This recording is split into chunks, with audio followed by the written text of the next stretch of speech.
Welcome to the coolest stuff on the planet. Well, hello there, everybody. Welcome to the podcast. This is the coolest stuff on the planet. I am Rachel, and sitting across from me, looking mischievous, is Mr. Matt Frederick. Yes, hello. So, today's topic is a special little one. It was specially requested by a listener, Tyler. And you might all remember that we read his email, and he asked about topics in New Mexico. So we are obliging, and we hope you enjoy, Tyler. So this one takes us to New Mexico in the American Southwest. Yes, and our first stop in the American Southwest is Albuquerque. So we're gonna take a stop here. We're gonna check out a very special event. It's the Hot Air Balloon Festival, and it's not just any hot air balloon festival. It's the largest one on the planet. Also, this is some bonus cool stuff just for Tyler. It's also a fiesta. Yes. Yes, the Albuquerque International Balloon Fiesta. How about that? If you all would like to take a balloon ride, we have a great place for you to do so. You can catch a balloon ride in Albuquerque. And here's a surprising thing that I learned from this podcast, from doing some research. Albuquerque apparently is a really great place to take a hot air balloon ride. Yeah, it's one of the best. Apparently because of its climate, its geography, it has these special wind patterns to make it really great for hot air ballooning. Yeah, it's so great. The place is just bustling with balloonists. Did you like that? I like that. Oh, alliteration. Very nice. The festival got started in 1972 when 13 balloons were launched from a shopping mall parking lot. And it's caught on big time. Now it's become an international event. It's huge. So every October, for about 9 days, people from all around the world and the United States too, of course, come to New Mexico. As included in the world. Yes, that's true. Good point, Maddie. They come from all around the world to New Mexico, to Albuquerque, to watch more than 600 balloons of all shapes and sizes and colors fill the sky. And it's said to be one of the most photographed events on Earth. And I can imagine that even an amateur photographer would be like, wow. Yeah. You know. I went on their main website and was looking at some of those photos. Holy moly, just the scale is hard to grasp when you see that many balloons filling the sky, especially during one of the events we're about to talk about, but we'll get there. Here's the cool thing about the festival. It takes place on a massive park grounds. Well, obviously because you need lots of area for all the balloons, right? And for the landings and etc. Well, it's called the Balloon Fiesta Park, which is fun in the first place, but also visitors are allowed to walk around the area. They can go on the field, they can chat with the pilots while they're inflating and launching and deflating their balloons. Which I think is really cool. And apparently is unique because I guess you can't always go up close and personal and watch everything happening from the ground up. You can imagine there's a little bit of danger related to there with the giant balloons floating up and down.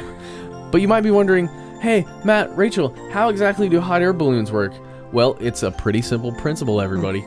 Hot air is lighter than cool air, so it rises. So, look, this is what you do. You take a nylon balloon, a really, really big one, you fill it with hot air, or you fill it with air, rather, and then you heat it up, and these little propane tanks and burners that you use. And it's kind of like a gas stove, the propane tank. That's what it looks like. The burner the flame can be made larger and smaller, on a gas stove. Especially if you go use one of those propane burners if you go camping. But yeah, so the hot air rises, the balloon rises, and voila, you are in the air. But you might also be wondering, okay, so they're up there, they're going up and up and up and up and up, but how do they move sideways? Yeah, how do you control it? Well, this is great. They ride the wind, Matt. They're wind riders? They catch air currents, which lets them move horizontally. Nice. Not just vertically.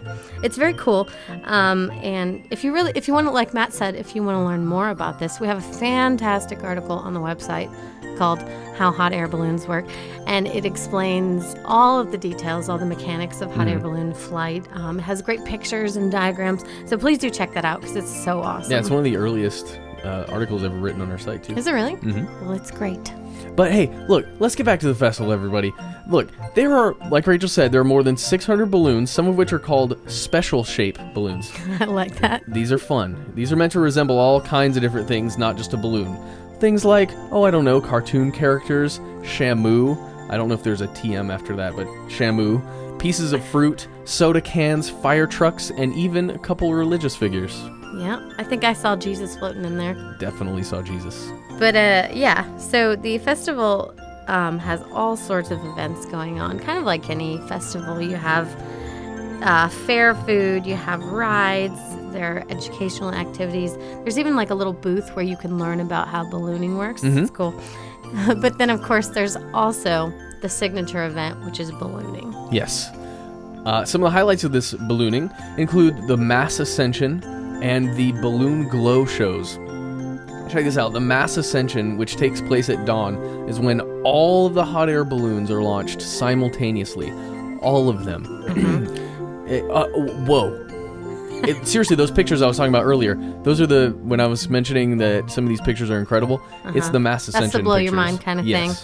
I even love the names. They're so cool.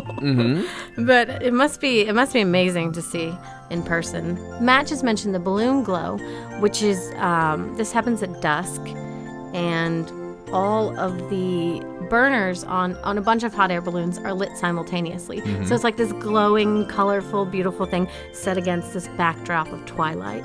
It's beautiful. Yes. In addition to these events, there are competitions among the pilots, like this one called America's Challenge Gas Balloon Race. I believe it's just, in short, America's Challenge. But it's a race to see who can travel the farthest cross-country by balloon. And there are also all kinds of events where you're testing the pilot's ballooning skills, like maneuvering and accuracy. Kind of Yeah. So there's a lot. There's a lot to do. And even if you're not participating as a pilot of one of these balloons, fear not, my friends. You can take a hot air balloon ride. That's right. Which makes me excited. And now I have to go to Albuquerque. Makes me terrified. Because can you imagine taking a hot air balloon ride surrounded by like hundreds of other ones? No. It's crazy. It There's blows some my mind. bumper car action, probably, and I don't want that. Also, one thing of note that's cool, if you cannot make it to the festival in October, not to worry. You can still ride a hot air balloon all year round. In Albuquerque? In Albuquerque, yeah. That's awesome. Because of all those resident balloonists. Yeah. They love their ballooning. I know. There's plenty to see to do at this festival, and it's definitely cool stuff. So if you'd like to learn more about New Mexico or just Albuquerque or hot air balloons, head on over to howstuffworks.com and get your knowledge on. For more on this and thousands of other topics, visit howstuffworks.com and let us know what you think. Email travelpodcast@howstuffworks.com. Don't forget to check out our other podcasts, free on iTunes.